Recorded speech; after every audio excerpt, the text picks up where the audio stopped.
Dober večer, spoštovane gledalke in cenjeni gledalci, vabljeni k spremljanju oddaje Skrbimo za zdravje. Verjetno ste v svojem življenju že kdaj srečali kakšno osebo, ki je na vas pustila velik vtis z samozavestnim nastopom in suvereno držo. Zato pa je potrebno, da imamo pokončno in zdravo hrbtenico.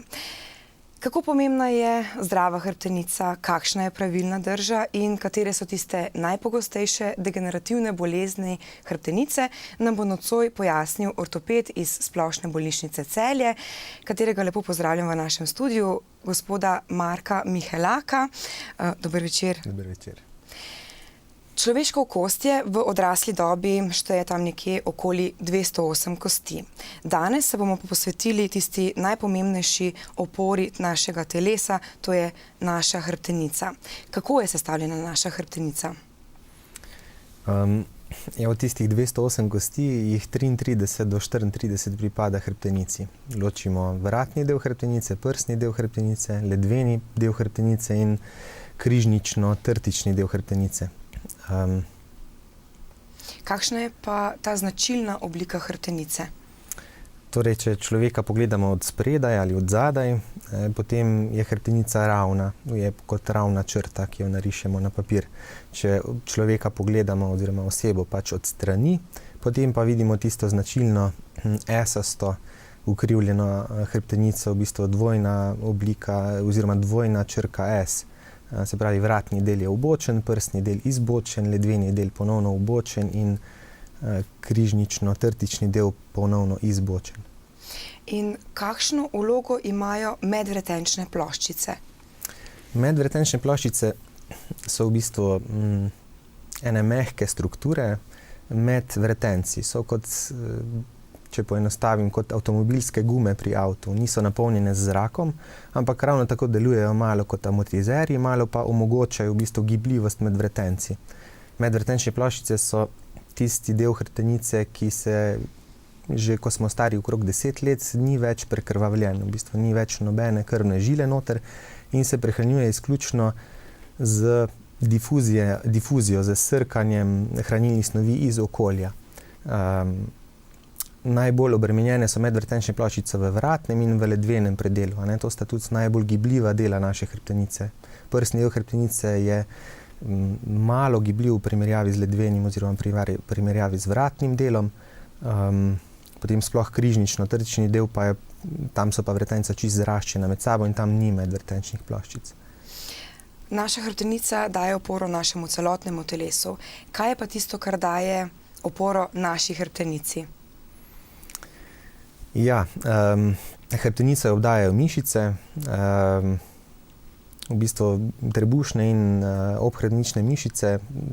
Pomembno je, da so te dobro razvite oziroma da jih z vajami stalno krepimo. Na ta način malo razbremenimo našo hrbtenico, ki je zaradi naše pokončne drže in dvonožne hoje, se pravi hoje po dveh nogah, zelo obremenjena. V bistvu nekako razlagajo znanstveniki, ki se ukvarjajo s tem, da je naša hrbtenica ravno zato podvržena degenerativnim obolenjem oziroma da pri živalih zaradi tega ni toliko obrabnostnih sprememb hrbtenice kot pri ljudeh, kjer se ta obrabnostni proces že začne praktično že v otroškem obdobju. Skozi spinalni kanal oziroma hrbtenični kanal pa poteka hrbtenjača. Kakšna je pravzaprav njena vloga? Hrbtenjača pravzaprav se v bistvu konča na višini drugega ledvenega vretenca. Potem naprej so pa samo še živci. Hrbtenjača je v bistvu pomaga prenašati signale iz naših možganov do naših mišic. Po njej potekajo živčni signali, se pravi do višine drugega ledvenega vretenca, potem naprej pa po živcih. Obdana je z eno tako vrečo in plava v tekočini, v likvorju, v možganski tekočini.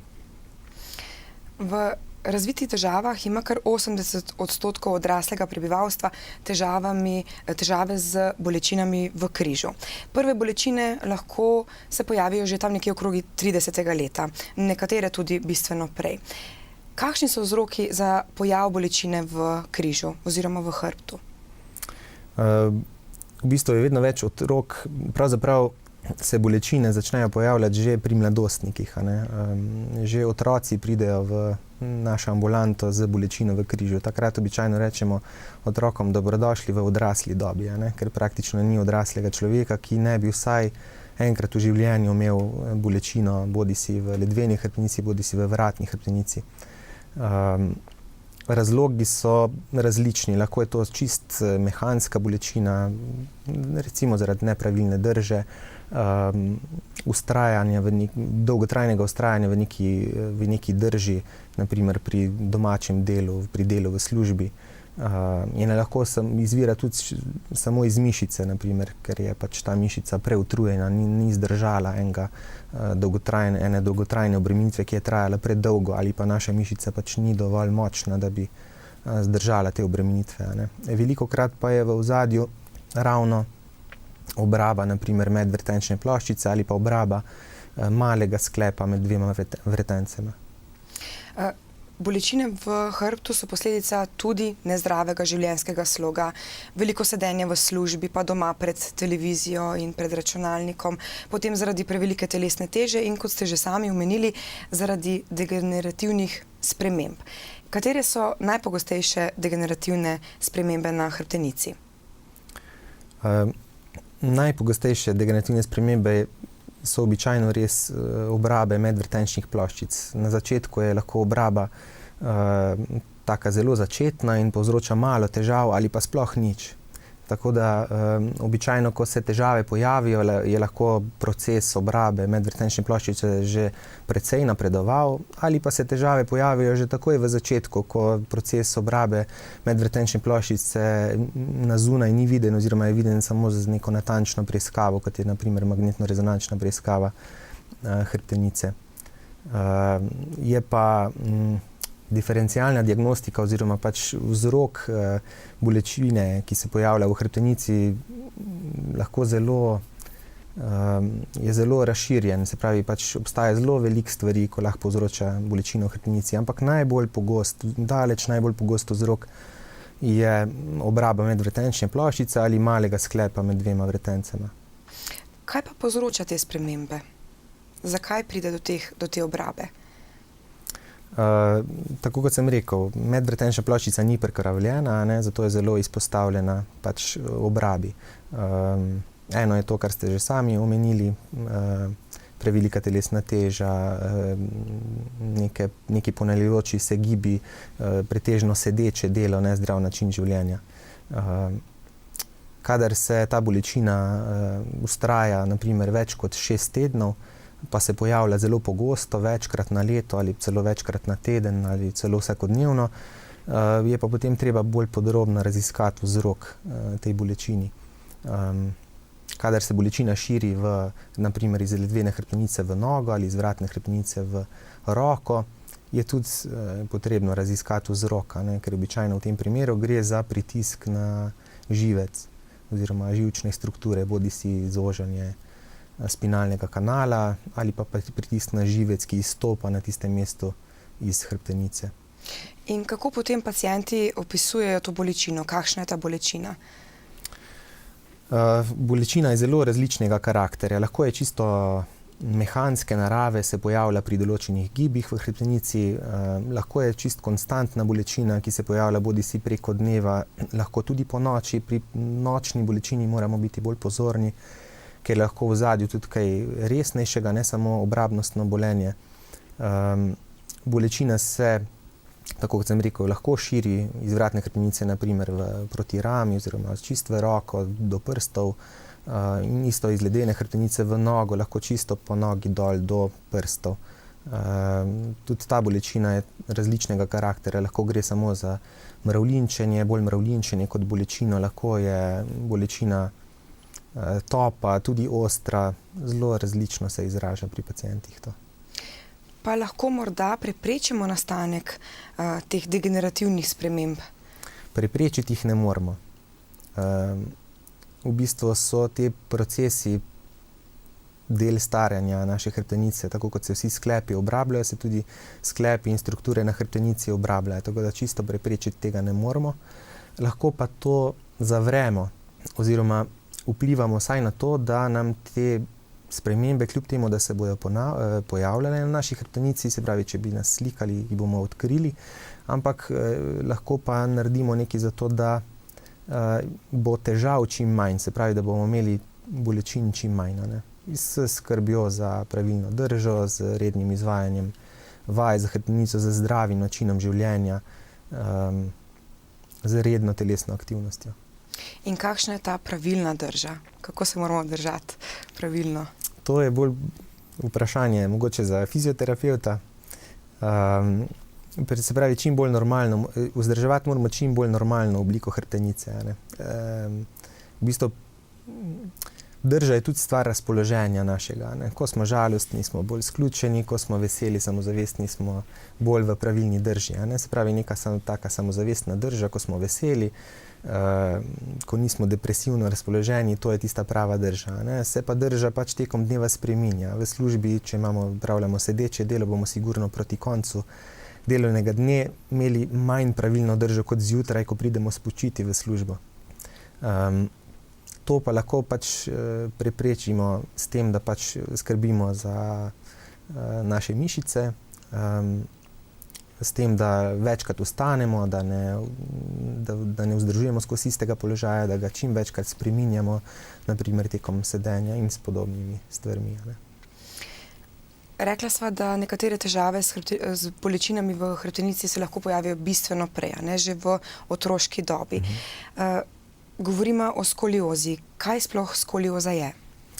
No, skolioza, tako kot sem prej rekel, da pač hrbtenica ima tisto normalno obliko dvojne črke S, če človeka pogledamo od strani, a ne, če ga pogledamo od spredja ali pa od zadaj, mora biti pa ravna. Če ni ravna, temu rečemo skolioza. Ne še nujno, no, mora biti ta krivina dost izražena v meri, če to zmerimo v stopinjah, mora biti več kot 10 stopinj, da temu rečemo potem že bolezen skolioza. Ne. Skolioza ne boli. Boli lahko skolioza šele potem v starejših letih, ko v bistvu nastane zaradi obrabnostnih sprememb na hrbtenici. Če se hrbtenica zelo neenakomerno obrablja, se medvretenčne ploščice znižajo po višini zelo neenakomerno, potem lahko tudi nastane zaradi tega skolioza, neka ukrivljenost hrbtenice. Pri otrocih je pa stvar drugačna, pa v bistvu tekom rasti nastane skolioza zaradi nepravilne rasti. Vretence, tako kot dolge kosti, raste čisto na koncu, na zgornji krovni plošči in spodaj na spodnji krovni plošči. Če obremenitve na to ploščo niso čisto enakomerne, lahko na eni strani vretence malo bolj raste kot na drugi in se na ta način razvije ena krivina hrbtenice. To ugotavljajo v bistvu pediatri na sistematskih obdobnih pregledih, ko je pregled hrbtenice standardni del preiskave, ki jo takrat, oziroma pregleda, ki ga izvajajo pediatri. Po potrebi, če opazijo pediatri neko krivino, potem otroka običajno napotijo v otroško ortopedsko ambulanto, kjer potem otroka bolj natančno pogledamo in ga običajno, vsaj v tistem začetnem obdobju, samo spremljamo. Se pravi, tekom rasti spremljamo rast, sploh v tistem obdobju zagona rasti, nekje do 4. leta hrbtenica zelo hitro zraste, potem se rast malo ustavi in poteka bolj počasi, potem pa zopet hitreje zraste v tistem predpubertetnem oziroma že pubertetnem obdobju, ne, pri puncah okrog 10. do 14. leta, pri fantih od 12. recimo do 15. leta. V tistem obdobju se lahko ta krivina naenkrat zelo poveča. Če je ta krivina znaša več kot 20 stopinj, to je že kar na zunaj opazna krivina, tudi običajno otroci sami, ker so tudi v teh občutljivih letih, opazijo. Ne? Starši so običajno šele potem, ko jim otroci povejo. In takrat je lahko tudi potrebno zdravljenje, se pravi, ni več samo opazovanja in takrat priporočamo neke redne vaje za hrbtenico, potem pa ni več samo to, se pa običajno lahko tudi predpiše steznika. Ne? Tisti steznik se ga posebej izdela, za vsakega otroka posebej in se potem pač poskuša zaustaviti rast te krivine. Ne. Če pa je krivina že zelo napredovala, potem pa, ampak to je pa zelo redko, pride v poštev tudi operativni poseg. In kakšne bolečine, oziroma če sploh čutijo kakšne bolečine ti otroci, ki imajo skoliozo? Ne, otroci se skolioza praviloma ne boli. Ne. Je pa res, zdaj sem opisoval v bistvu vrste skolioz, ki ne bolijo. Ne? In te so daleč najbolj pogoste, predstavljajo več kot 90% skolioz. Obstajajo pa tudi druge vrste skolioz, ki nastajajo zaradi prizadetosti živčevja, mišica, ne? Ki tudi pomagajo vzdrževati krivine hrbtenice pravilne. Te skolioze so pa lahko zelo izrazite in v končni fazi, potem ko so zelo izrazite in hitro napreduje, pa lahko tudi začnejo boleti, sploh če je pri tem, ker pač v hrbtenici poteka ta hrbtenični kanal, kjer so živci noter, sploh če gre za kak pritisk že na živce, ne. Ampak to so pa res potem redke stvari. Praviloma pa skolioza ne boli. Spinalna stenoza oziroma hrbtenična zožitev je eno zdravstveno stanje, pri katerem zaradi različnih vzrokov pride do zožitve hrbtenjačnega kanala, posledično tudi do utesnjenosti hrbtenjače. Koliko vrst stenoze poznamo oziroma te zožitve in kje na naši hrbtenici se lahko sploh to pojavi? V grobem ločimo kongenitalno spinalno stenozo, to je pravzaprav stenoza, ki je prirojena, to še pravzaprav ni prava stenoza. Pač ta hrbtenični kanal je pač toliko širok, s kakršnim se pač rodimo, ne. Nekateri ljudje pa imajo prirojeno krajše ene strukture v hrbtenici in zaradi tega nekoliko ožji kanal.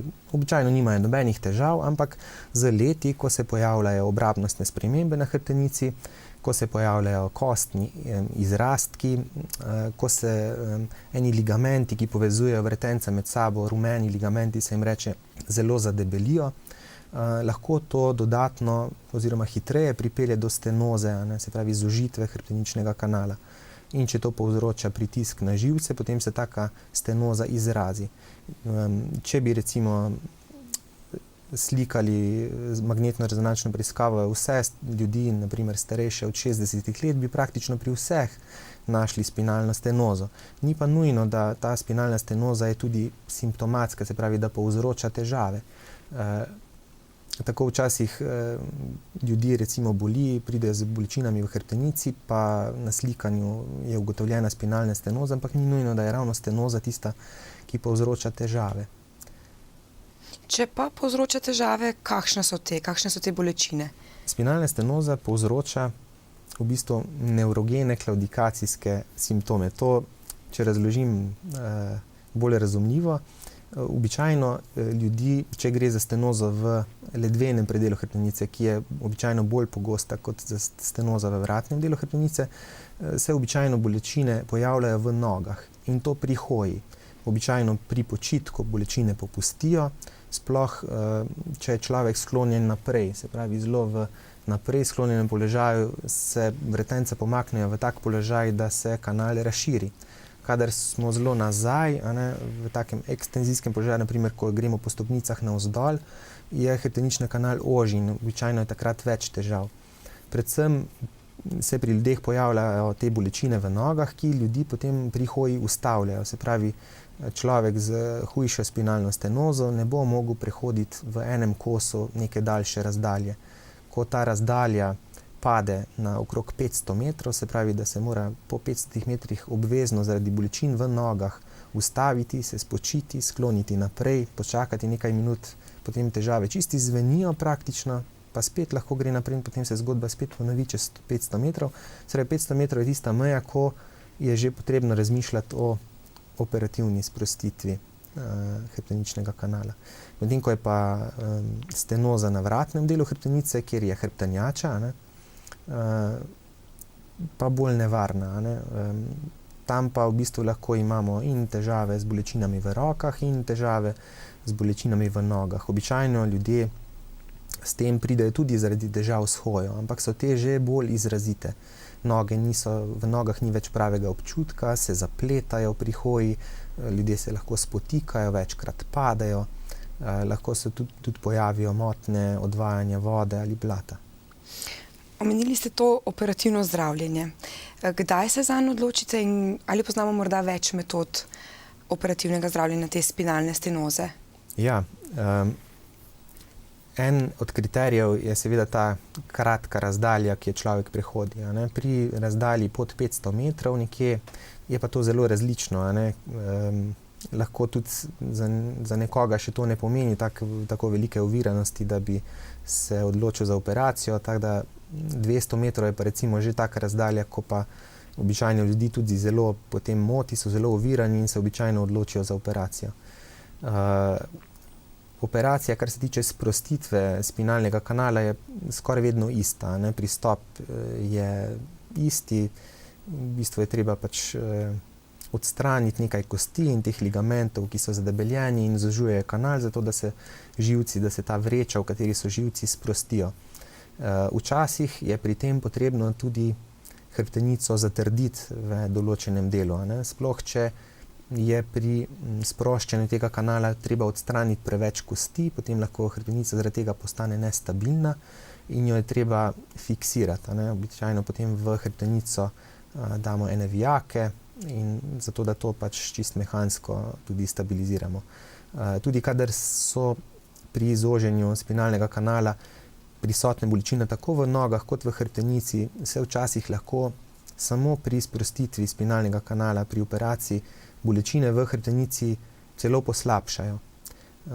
Bolečine v nogah izginejo po operaciji, lahko pa se pa ta bolečina v ledveni hrbtenici pa poslabša ali pa ostane pač prisotna, ne? V tem primeru tudi potem razmišljamo o hkratni stabilizaciji hrbtenice.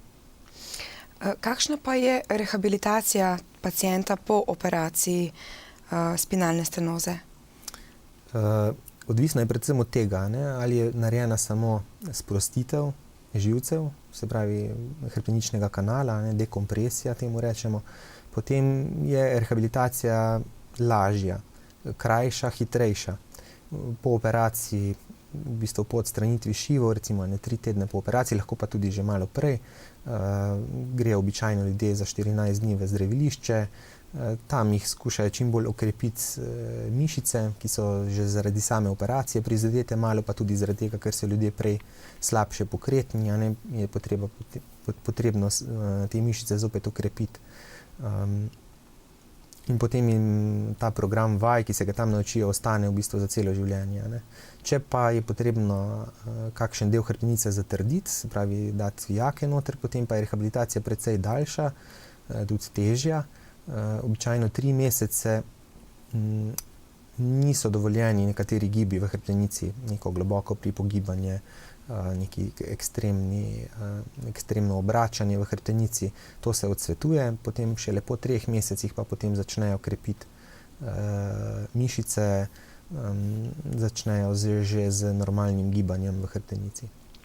Pa takšnim pacientom tudi potem pripada fizioterapija po odpustu iz bolnišnice? Po odpustu iz bolnišnice takšnim pacientom običajno pripada fizioterapija v zdravilišču. Običajno je to odobreno strani zavarovalnice, tako da to je čist standardni postopek, da nadaljuje z rehabilitacijo v zdravilišču. Eno od pogostejših obolenj pa je tudi spondiloza. Kaj sploh je spondiloza? Spondiloza je obrabnostno obolenje hrbtenice. Lahko tudi temu ne bi rekel obolenje, ker je v bistvu to, tako sem že prej omenil, del normalnega staranja hrbtenice. Pri spondilozi se obrabljajo medvrtenčne ploščice, te medvrtenčne ploščice izgubljajo višino, se pravi tako, kot da bi na avtu malo spustile gume, in potem so vretenca v malo bližjem kontaktu kot prej in se na vretencih pojavljajo eni kostni izrastki, ker telo hoče to stabilizirati. Tisti kostni izrastki lahko povzročijo tudi utesnitev živcev, zato je spondiloza lahko tudi pomemben del, se pravi neka pomembna bolezen, sploh če gre za utesnitev živcev. Včasih opišejo spondilozo na izvidih, ko gremo slikati hrbtenico. Ni nujno, da tista spondiloza dejansko povzroča težave. Če ne povzroča utesnitve živcev ali pa nekih hujših težav, je tudi ne rabimo zdraviti, ne? Oziroma jo zdravimo samo na ta način, kot sva prej rekla, z nekim zdravim načinom življenja, vajami, programom vaj, ki nam ga določi fizioterapevt. Pa lahko spondiloza prizadene katerikoli del hrbtenice? Ja, katerikoli del hrbtenice, čeprav običajno bolj izrazito prizadene najbolj gibljiva dela hrbtenice, to je v prvi vrsti vratna hrbtenica, takoj zatem pa ledvena hrbtenica. Ne. Čeprav so pa spremembe vidne tudi na prsni hrbtenici, ne. Se pravi, vso gibljivo hrbtenico, ne prizadene pa križničnega dela hrbtenice oziroma trtičnega, kjer so pa vretenca med sabo zaraščena in tukaj ni gibanja med vretenci. Pa lahko za spondilozo zbolijo oziroma ali lahko spondilozo imajo tudi mlajši ljudje oziroma mlajše osebe? Ja, otroci ne. Običajno se spondiloza začne pojavljati nekje po 20. letu oziroma po 30. pa skoraj sigurno, ne? Tako da ne smemo biti presenečeni, če naprimer iz kakšnega koli razloga napravimo rentgensko sliko naše hrbtenice in če smo stari več kot 30 let, so zagotovo prisotne že vsaj začetne spondilotične spremembe. To ni nujno nek bolezenski proces, ki bi ga morali agresivno zdraviti, ne. Je samo znak, pač, da se naša hrbtenica že malo stara. Kdaj pa spondiloza začne povzročati bolečino? Lahko povzroča mehansko bolečino tudi že zelo zgodaj, ampak običajno to ni spondiloza, ampak bolj obraba kakšne izmed medvretenčnih ploščic.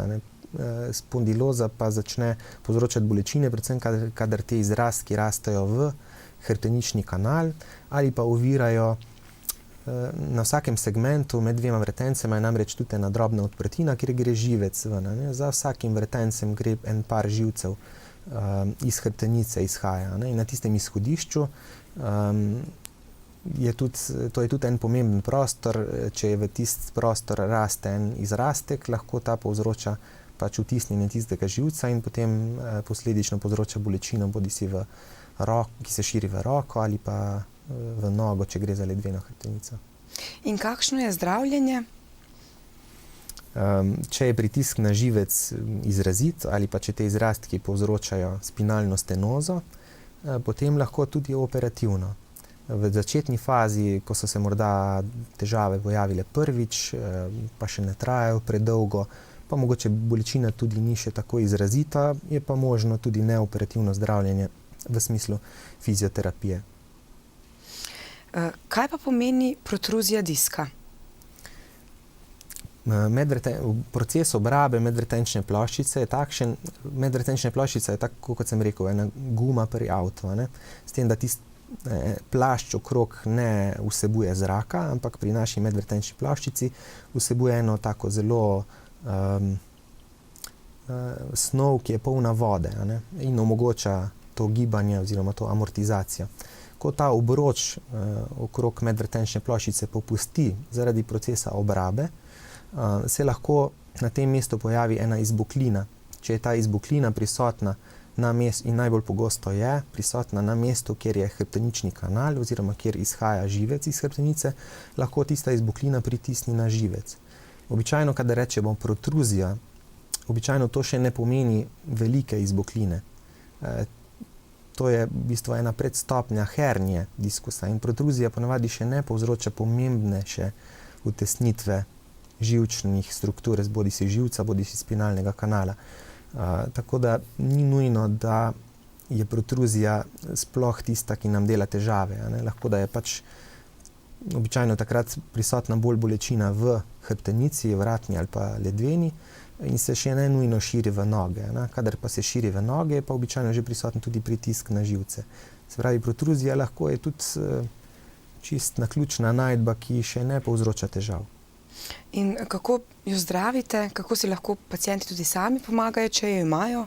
Če je samo protruzija, pa recimo se bolečina še ne širi v noge, potem je na mestu čist neoperativni način zdravljenja. Se pravi, zdrav način življenja, izvajanje vaj za hrbtenico in vsi ti konzervativni ukrepi.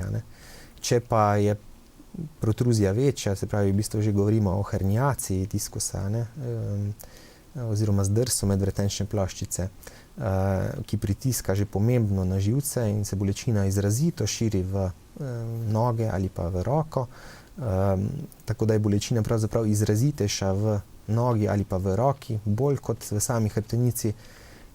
In če se tudi po vseh teh ukrepih, se pravi fizioterapija, ne umirja, pa pride v poštev tudi operativno zdravljenje.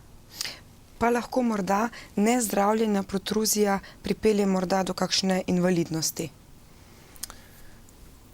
Sama protruzija ne. Zdaj, če govoriva o zdrsu medvretenčne ploščice, se pravi, ko ta protruzija že nekoliko večja in pritiska pomembno na en živec, seveda lahko pritisne na ta živec tako zelo, da ga poškoduje. In poškodba živca potem pomeni, da nam neka mišica, bodisi na rokah, to se zelo redko zgodi na rokah, taka poškodba živca, bolj pogosto se to zgodi na ledveni hrbtenici, kjer potem nam neka mišica, odvisno kateri živec je pritisnjen, ampak recimo nam ne dela mišica, ki vleče stopalo navzgor. In če nam živec toliko fejst okvari, da je škoda nepopravljiva, lahko deloma povzroči invalidnost. Ne v tem smislu, da ne bi mogel tak človek hoditi, ampak v tem smislu, da je oviran, se pravi, potrebuje pri hoji eno opornico. Zdaj pa čisto odvisno, na katerem nivoju je ta živec utesnjen in katera mišica je tista, ki je prizadeta. Se pravi, ja, deloma lahko povzroči invalidnost. Se pa to relativno redko zgodi. Slišali smo, da je hrbtenica sestavljena iz medvretenčnih ploščic, iz vretenc, iz mišic, kit in pa seveda hrbtenjačnega kanala z samimi spinalnimi živci. Vse od naštetega je izredno pomembno za normalno delovanje in pokončno hrbtenico. Omenili ste tudi poškodbo medvretenčne ploščice. Katera je tista najpogostejša? V bistvu to ni poškodba medvretenčne ploščice, ampak je del obrabnostnega procesa medvretenčne ploščice. Včasih se lahko seveda izboklina medvretenčne ploščice pojavi zaradi nekega giba pretiranega, ampak v ozadju je vedno nek obrabnostni proces, ki je že prej načel to medvretenčno ploščico, potem pa je nek gib, ki ga naredimo ali dvig težjega bremena ali karkoli takega, samo nek povod, da se zgodi ta herniacija oziroma zdrs medvretenčne ploščice. Kaj torej pomeni hernija medvretenčne ploščice? To sva ravno kar opisala, se pravi izboklina medvretenčne ploščice, ki tudi pomembno pritiska na živčno strukturo. Ni pa nujno, da povzroča kakršnekoli težave. Včasih tudi čisto naključno najdemo izboklino medvretenčne ploščice, ki ne povzroča težave. Se pravi, samo če je res pritisk če ta izdrs medvretenčne ploščice nastaja zelo počasi, pa da še ni tako izrazit, lahko tudi v tisti čisto začetni fazi še ne povzroča nobenih težav. In tega ni potrebno zdraviti, razen teh ukrepov, ki so za našo hrbtenico pomembni v vseh starostnih obdobjih in vedno. Kaj pa, ko je hernija že napredovala, kako pacient začuti bolečino? Kakšna je ta bolečina? Je kaj posebnega? Ta bolečina se širi, bodisi, se pravi, če gre za zdrs medvretenčne ploščice na vratni hrbtenici, se širi v roko, če gre za zdrs na ledveni hrbtenici, se širi v nogo in je ta bolečina v roki oziroma v nogi bolj izrazita kot bolečina v ledveni hrbtenici. Včasih ledvena hrbtenica ali pa vratna hrbtenica sploh ne boli, boli samo roka ali samo noga. Ko ta bolečina vedno najprej poskusimo z neoperativnim zdravljenjem.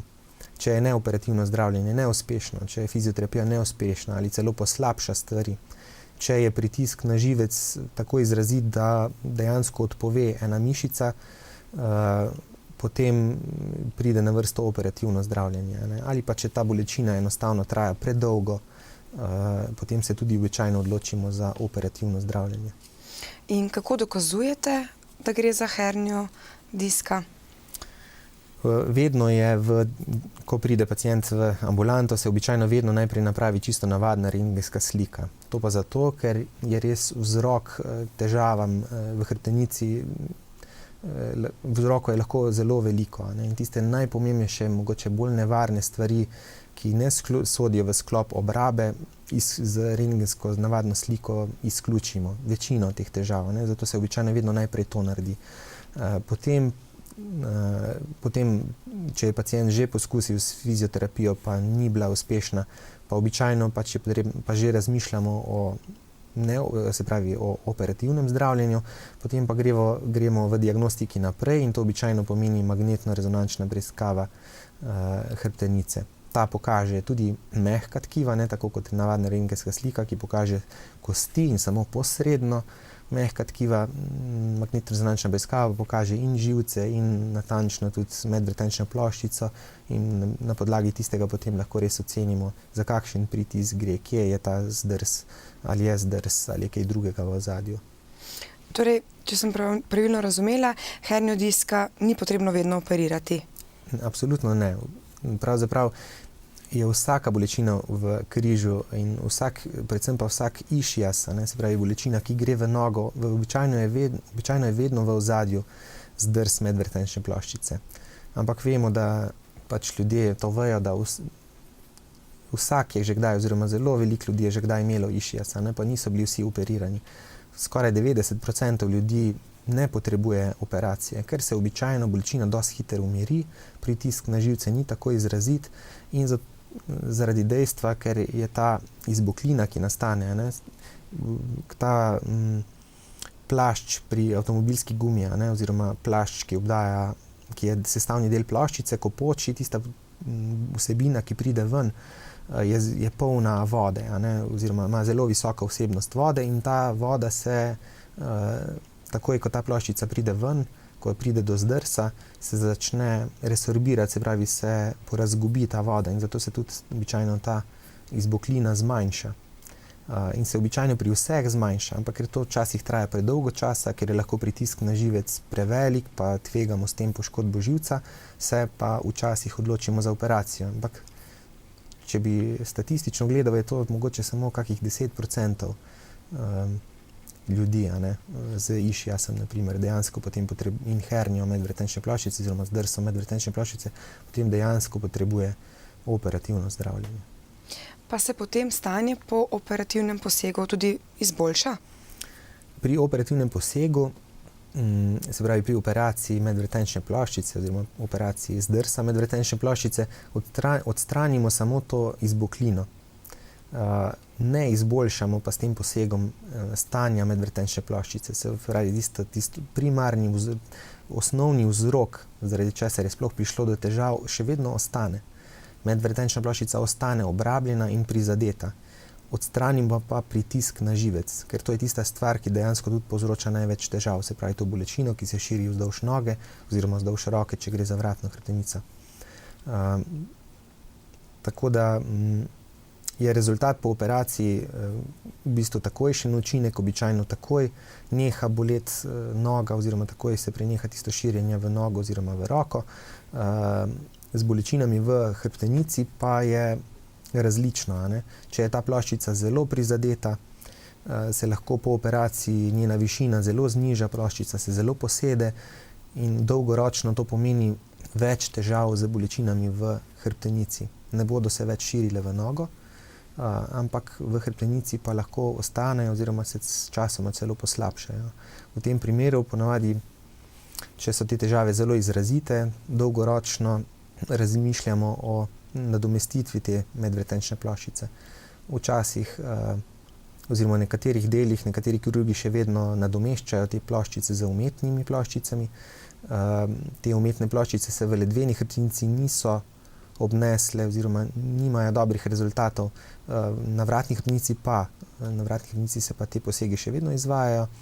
Na ledveni hrbtenici pa se običajno bolj odločamo za zatrditev tistega dela hrbtenice, se pravi, da to ploščico, ki je zelo okvarjena, čisto odstranimo in damo med vretenca en tak distančnik, zato da potem in vijake, da se to stabilizira in potem med tema dvema vretencema zraste nova kost in potem ni več tam premikov, ki bi povzročali bolečino.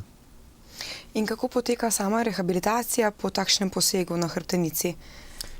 Samo po odstranitvi medvretenčne, se pravi izbokline zdrsa medvretenčne ploščice, je rehabilitacija relativno hitra. Se pravi, prav tako po operaciji običajno, ko se šivi odstrani oziroma nekje 3 tedne po operaciji gredo pacienti v zdravilišče, kjer se predvsem naučijo programa vaj, če je prisotna še kaj bolečine, se ta bolečina umirja s fizioterapevtskimi postopki, potem pa se običajno pričnejo vračati nazaj k vsakodnevni aktivnosti. Na začetku se jim še odsvetuje dolgotrajno sedenje, dvigovanje nekih težjih bremen, oziroma se ta bremena morajo dvigovati na pravilni način in podobno. Nekje po 2-3 mesecih bi se moral tak človek, če je bila operacija uspešna, vrniti k prejšnjim aktivnostim. Veliko sva se danes pogovarjala o operativnem zdravljenju določenih degenerativnih bolezni oziroma sprememb. Pred operativnim posegom pa poizkusite tudi ostale načine zdravljenja, torej ta konzervativni način zdravljenja. Kaj pravzaprav to pomeni? Konzervativni način zdravljenja je vse razen operacije. Ortopedi smo bolj kirurgi, se spoznamo na operativni način zdravljenja. Neoperativni način zdravljenja oziroma naša neoperativna različica so pa bolj fiziatri. Tako da recimo oni bi znali veliko več povedati o načinih konzervativnega zdravljenja, se pravi neoperativnega zdravljenja. To so v bistvu vsi fizioterapevtski postopki. Pri hrbtenici ljudem ustrezajo zelo različni postopki, tako da ni čist recepta, ki bi ustrezal vsem. Običajno fizioterapevt skupaj s pacientom oziroma fiziater skupaj s pacientom sestavi en program rehabilitacije, ki najbolj ustreza, ki najbolj olajša bolečine, ki najhitreje učinkuje. Predvsem se pa tukaj je potrebno eno zdravljenje na dolgi rok, se pravi, predvsem ta program vaj je zelo pomemben in ga zelo podcenjujemo. Pacienti sploh, ker je pač potrebna neka disciplina, zaradi da redno izvajamo vaje in ker ljudje po naravi nismo, vključno z mano, disciplinirani, da bi redno izvajali vaje, potem hitro opustimo to in mislimo, da vaje niso učinkovite.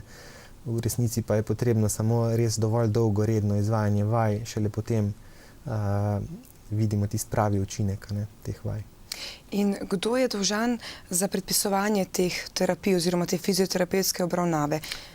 Fizioterapijo lahko predpiše bodisi izbrani zdravnik, bodisi ortoped, bodisi fiziater. Se pravi, kdorkoli, ki obravnava pacienta z bolečino v križu. Mogoče čist v tistem zelo zgodnjem obdobju pojava bolečine v hrbtenici niti ne pride v poštev fizioterapija.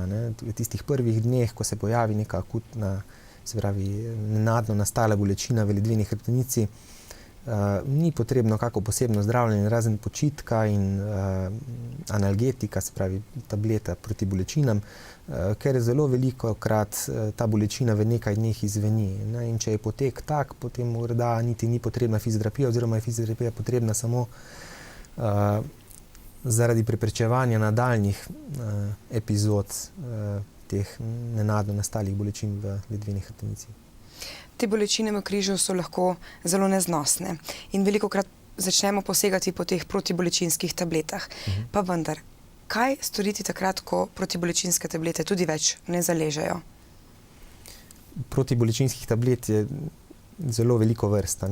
Tako kot sem rekel, če je bolečina nenadno nastala, da se ne širi v noge, da je trajanje te bolečine zelo kratko, potem ni nič narobe, tudi če dobimo kakšna močnejša zdravila proti bolečinam. Res pa je, da pa to postane lahko problem, če bolečina traja predolgo oziroma če je takšna terapija potrebna za dlje časa. Potem pa imajo seveda vse protibolečinske tablete oziroma analgetiki stranske učinke, tisti močnejši povzročajo tudi zasvojenost, tako da se jih je potrebno sploh na dolgi rok izogibati.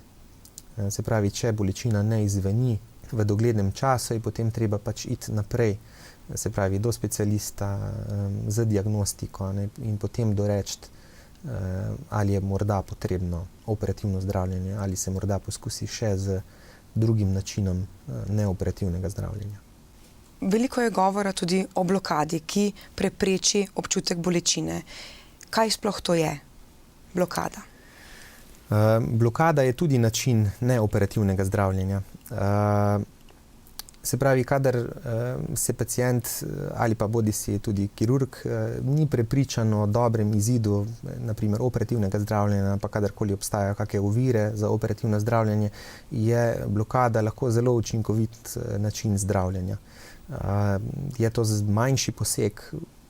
Vsi posegi operativni na hrbtenicah namreč niso enostavni, običajno gre za kar velike posege.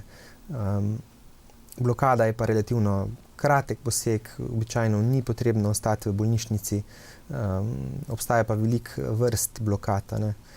Lahko se aplicira, to je v bistvu aplikacija zdravila na mesto bolečine, temu rečemo blokada.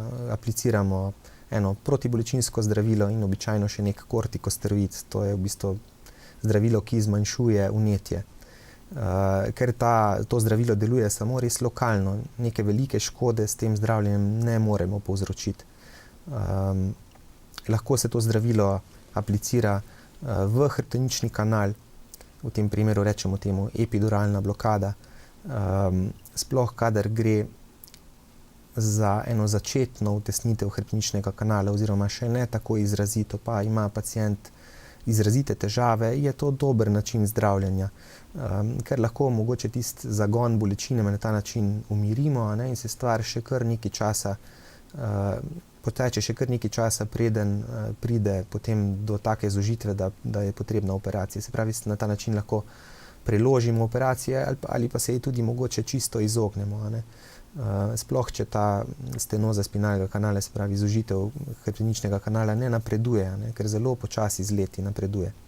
Lahko pa blokado apliciramo tudi v mali sklep, se pravi v fasetni sklep med dvema vretencema, temu rečemo fasetna blokada. Običajno se zato odločimo, kadar vidimo res, da je bolečina res posledica obrabe tega malega sklepa, in na ta način lahko tudi za dlje časa bolečino omilimo. Ker druga možnost je pa potem operacija.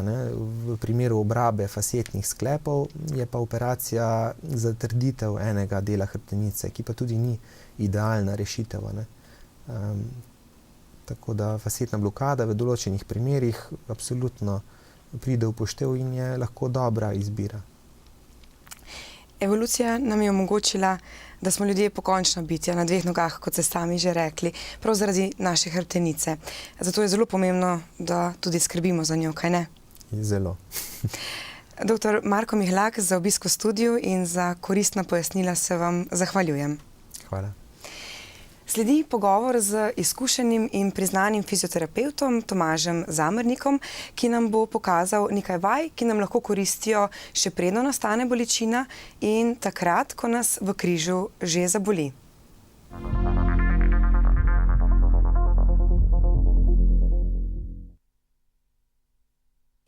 Danes smo slišali, kako pomembna je hrbtenica za skladno delovanje celotnega telesa. Kako pomembne pa so mišice hrbta, ki pravzaprav dajejo oporo naši hrbtenici? V bistvu mišice so najbolj pomembne za vzdrževanje normalne funkcije hrbtenice, saj kompleten sistem bazira na tem, da dejansko naših 205 do 208 kosti drži 638 dobro uravnovešenih mišic, v katere spadajo tudi mišice ledvenega dela. Delimo jih nekako bolj na zunanje, superficialne oziroma notranje. To so tiste mišice medeničnega dna, ki dejansko zagotavljajo stabilnost naših ledvenih segmentov, se pravi naših ledvenih vretenc. Mogoče za izpostaviti, da kljub vsem ostalim mišicam zunanjim, ki so bolj pomembne za samo gibanje, je večja pomembnost pripisati mišicam medeničnega dna, ki so pa dejansko mišica, ki zapira malo medenico, prema trebušna mišica in pa multifidosi, to so mišice, ki dejansko objemajo našo hrbtenico tik ob kosteh in te dejansko zagotavljajo stabilnost hrbtenice. In zakaj je zato zelo pomembno, da krepimo prav te mišice? Najpomembneje je, da krepimo mišice medeničnega dna ravno zato, ker so tiste mišice, ki dejansko pred vsakim gibom našega telesa zagotavljajo stabilnost. Se pravi, se zakrčijo oziroma skrčijo in ustvarijo napetost, pred mi ustvarimo gib in s tem ustvarijo stabilnost naših petih ledvenih segmentov oziroma kar cele hrbtenice. In kaj pomeni, da imamo primeren mišični tonus? Ja, Primeren mišični tonus je nek normalen tonus, ki nam omogoča normalno gibanje in stanje. Mi temu rečemo posturalni tonus oziroma tonus, ki je normalno prisoten v telesu. Le-ta je lahko znižan, navadno pri defektih, kot je tudi hernia disci, ali povečan zaradi preobremenitve, povečane storilnosti ali pa kakršnekoli druge kompenzatorne prilagoditve, se pravi prilagoditve, ki se nam je ustvarila tokom življenja. Normalen tonus je tisti tonus, ki nam omogoča normalno gibanje brez bolečin in normalno stabilizacijo naše hrbtenice.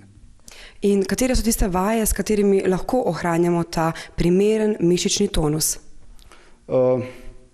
Zdaj, če izpostavimo mišice, ki dejansko zagotavljajo stabilnost našega ledvenega segmenta, so to vaje, ki mi pravimo izometrične. To pomeni, da so vaje brez premika dolžine mišice, ne? Da mi vzdržujemo nek položaj. In tudi, mogoče ženskam bolj znane, keglove vaje, zdaj se jim reče modificirane keglove vaje oziroma vaje mišic medeničnega dna, s katerimi mi krepimo ravno te strukture, ki smo jih že prej našteli. In kako pomembno je tudi, da te vaje pravilno izvajamo? Sama izvedba oziroma samo učenje pacientov izvedbe teh vaj je najpomembnejša, ker jih je zelo težko tudi izvesti oziroma začutiti, kdaj ljudje to pravilno delajo, in bi v tej priložnosti izpostavil, da če so ljudje v dvomu pri izvedbi teh vaj, se ne obrnejo na strokovnjaka, kot so fizioterapevti, ker jih bojo zelo lepo in fino naučili. Neke osnove se da lepo razložiti, marsikdo se jih lahko nauči tudi sam, ampak tako kot sem rekel, če niso ljudje popolnoma prepričani v to, se le ne obrnejo na strokovnjaka. Pri samih vajah za povečanje mišične moči je pomembno pravilna izvedba le-teh, predvsem pa položaj. Namestimo se na hrbet, noge pokrčimo nekje 90 stopinj. Hrbtenica mora biti v nevtralnem položaju, kar pomeni, da lahko pod ledveni del potisnemo dlan. Začeli bomo z vajami za krepitev oziroma z vajami za trening mišic medeničnega dna, s katerimi bomo krepili notranje mišice, ki skrbijo za stabilnost naše ledvene hrbtenice. Globoko bomo vdahnili in izdahnili, pri tem bomo odvlekli popek navznoter, rebra potisnili navzdol, zategnali mišice medeničnega dna, kot da bi želeli nadzorovati sfinktere urina in blata, se pravi zadržimo. Zadržimo 3 do 5 sekund in popustimo. Se pravi, vdahnemo skozi nos, izdahnemo, potisnemo rebra navzdol, popek navznoter in stisnemo mišice medeničnega dna. Držimo 3 do 5 sekund in popustimo. Te vaje izvajamo 3 do 5 krat s 3 do 5 ponovitvami. Same vaje za krepitev mišic medeničnega dna lahko izvajamo večkrat na dan in pri tem se ne pojavljajo nikakršne bolečine. To so osnovne vaje za napenjanje mišic, ki zagotavljajo stabilnost ledvenega dela. Pri naslednji vaji za krepitev steznika, našega trebušnega steznika, ležimo sproščeno na hrbtu, noge so pokrčene nekje 90 stopinj, hrbtenica je v nevtralnem položaju. Roke dvignemo nekje v višini ušes, izdahnemo, potegnemo popek noter in spuščamo roke proti sebi, dvigujemo glavo nekje za dolžino ene pesti in popustimo. Zopet dvignemo roke do ušes, izdahnemo, potegnemo popek noter, zdegnemo mišice medeničnega dna in popustimo roke. Sama hitrost le-teh naj bo nekako udobna, ne prehitra in primerna. Pri naslednji vaji zavzamemo enak položaj, Hrbtenica naj bo v nevtralnem položaju.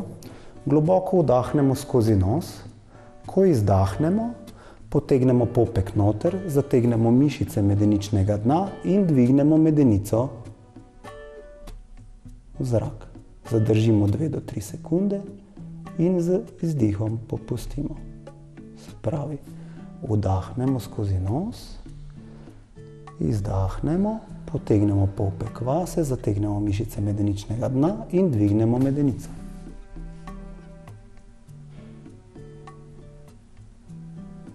Naslednjo vajo za krepitev mišic medvenega steznika izvajamo na boku. Pomembno je, da smo v primerni osi, se pravi, da so gležnji, kolena, kolk, ramena in glava v isti osi. Globoko vdahnemo skozi nos, izdahnemo, potegnemo popek vase, stisnemo mišice medeničnega dna in dvignemo nogo do višine kolka. Zadržimo 2 do 3 sekunde in z izdihom popustimo. Ponovimo, vdahnemo skozi nos, izdahnemo, potegnemo popek noter, zategnemo mišice medeničnega dna in dvignemo nogo v višino kolka. Izdihnemo in popustimo. Pri naslednji vaji zavzamemo trebušni položaj, glavo podložimo lahko z brisačko ali z nekim svitkom. Hrbtenica naj bo v nevtralnem položaju, globoko vdahnemo skozi nos, izdahnemo, potegnemo popek vase, zategnemo mišice medeničnega dna in dvignemo eno nogo 15 cm od podlage, zadržimo 3 do 5 sekund, izdahnemo in popustimo. Vdahnemo skozi nos, izdahnemo, potegnemo popek vase, zategnemo mišice medeničnega dna in dvignemo drugo nogo. Zadržimo 3 do 5 sekund in z izdihom popustimo in se sprostimo. Vsako vajo bi nekje, kot smo že omenili, ponovili 3 do 5 krat od začetka, potem pa vse te vaje lahko izvajamo v večjem obsegu. Pri zadnji vaji našega sklopa vaj za krepitev steznika bomo pokazali 4-nožni položaj, pri katerem je pomembno, da je hrbtenica v nevtralnem položaju, dlani so pod rameni z rahlo pokrčenimi komolci, koleni so pod kolki in zagotavljamo ravnino, vključno z glavo. Pomembno je, da ves čas zadržujemo ta položaj, kar bomo nazorno pokazali s tole palico. Nina bo skozi nos lepo globoko vdahnala, izdahnala, pri tem bo potegnala popek vase, zategnala mišice medeničnega dna in iztegnala eno nogo in z izdihom popustila. Ves čas vzdržujemo nevtralen položaj. Naslednji gib bomo izvedli še bolj zahtevno in bomo vključili še nasprotno roko, se pravi, vdahnemo skozi nos, izdahnemo, potegnemo popek vase, zategnemo mišice medeničnega dna in dvignemo nasprotno roko in nasprotno nogo. Palica je ves čas v nevtralnem položaju in z izdihom popustimo. Vdahnemo skozi nos, izdahnemo, potegnemo popek vase, zategnemo mišice medeničnega dna in dvignemo nasprotno udo. Zadržimo in popustimo. Bolečina v hrbtu oziroma v križu je najpogostejša bolečina oziroma težava sodobnega človeka. Kaj lahko vsak posameznik naredi, da bi sploh preprečil, da pride do te bolečine? Ja, v bistvu največ. Nekako moramo biti fair do sebe, da se nam te težave dogajajo, zato ker smo mogoče malo nemarni do našega telesa. Nujno potrebno je, da se zavedamo, da samo življenje nam nekako nasilje, neke stereotipne gibe, določene prisiljene drže, marsikdo malenkost pozabi na svojo telesno težo, visok dejavnik tveganja bolečine v križu je tudi kajenje in vse te stvari vplivajo na slabše stanje hrbtenice oziroma bolečine v križu. Zato je nujno potrebno, da ljudje ostanejo v gibanju, vsaj v neki hoji, mogoče hrbtnem plavanju in predvsem, da skrbijo za svojo fizično kondicijo, predvsem pa v osnovi higiensko-dietalni režim, da vemo, da z vnosom prevelike količine kalorij zelo slabo vplivamo na naš skelet. In ko do bolečine v križu pride, kaj lahko potem takrat sami naredimo, da se razbremenimo? Ja, v osnovi je mogoče najbolj takrat, ko pride do akutne bolečine v križu, razbremeniti hrbtenico in seveda obiskati zdravnika. Potem pa poznamo vrsto vaj za razbremenjevanje napetosti oziroma povečanega tonusa, ki se pojavi pri bolečini v hrbtenici. S temi vajami lahko fino vplivamo na boljšo gibljivost hrbtenice oziroma zmanjšano bolečino. Če pa do tega ne pride s temi vajami oziroma še slabše, če se pojavi povečana bolečina ali kakršne druge težave, kot recimo mravljinčenje, je pa nujno potrebno obiskati zdravnika. Pokazalo bomo 3 možne razbremenilne položaje za lajšanje bolečine v hrbtu, ko se pojavi. Podložimo si noge pod kolena in podložimo vratno-prsni del, tako da je hrbtenica lepo v nevtralnem položaju in razbremenjena. Drug položaj, ki bi ga pokazali, je bočni položaj. Obrnemo se na bok, spodnjo nogo iztegnemo, zgornjo pa pokrčimo. Podložimo glavo. Rama pa naj bo malenkost potegnjena naprej, da ne bomo ležali na njej, kar povzroča lahko močno bolečino. Tretji položaj pa je lahko na trebuhu. Pomembno je, da svitek oziroma blazino podložimo pod medenico in s tem razbremenimo ledven segment hrbtenice. Pomembno pri teh položajih je, da se jih poslužujemo takrat, ko se bolečina pojavi akutno in izberemo enega od 3. Lahko jih vmes tudi zamenjamo. V teh 3 položajih se ledven del hrbtenice najbolj sprošča. V teh položajih poskušamo vztrajati kar se da največ časa. Pokazali bomo zdaj vaje za razteg hrbtenice oziroma mišic ledvenega dela hrbtenice. Najprej bomo raztegnali mišice zadnjega dela hrbta in se bomo ulegli na hrbet in potegnali noge k sebi, pri tem se sprostimo in izdahnemo. Položaj zadržimo par sekund in popustimo. Samo izvedbo posamezne vaje ponovimo 3 do 5 krat. Pri vsaki različici vaje.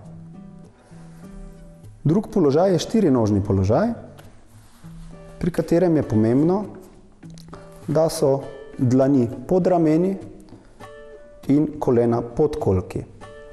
Ko bomo vdahnili, bomo spustili hrbet in dvignili glavo. Pri izdihu pa gre glava med ramena in ledveni del izbočimo v obliki mačke. Vsako vajo ponovimo, tako kot smo že rekli, 3 do 5 krat.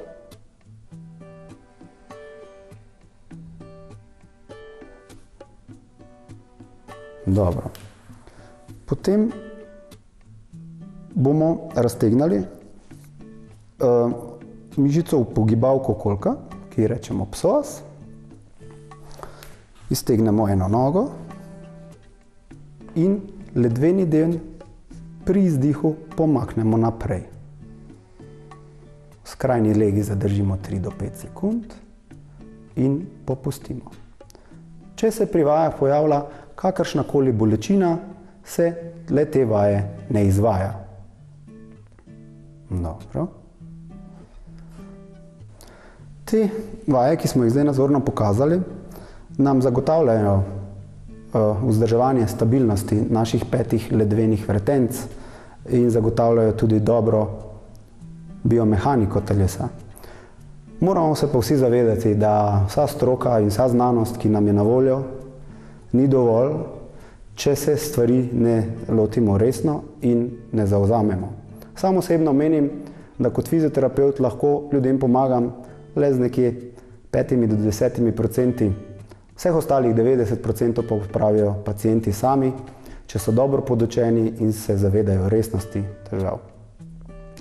Ob tej priliki bi še pa izpostavil to, da se naj ljudje obrnejo na stroko, ko pride do težav v ledvenem delu hrbtenice, se pravi bolečino v križu, in se ob tem priložnosti obrnejo na zdravnika in predvsem na fizioterapevte.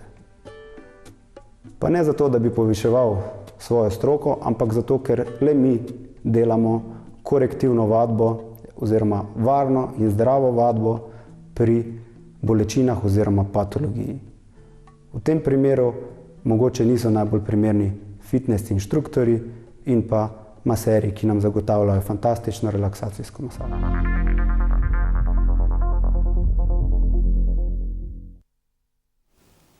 Spoštovane gledalke in gledalci, hvala, ker ste bili nocoj z nami. Poskrbite za svojo hrbtenico, ker nosi največje bogastvo, nas same. Želim vam lep večer in lahko noč.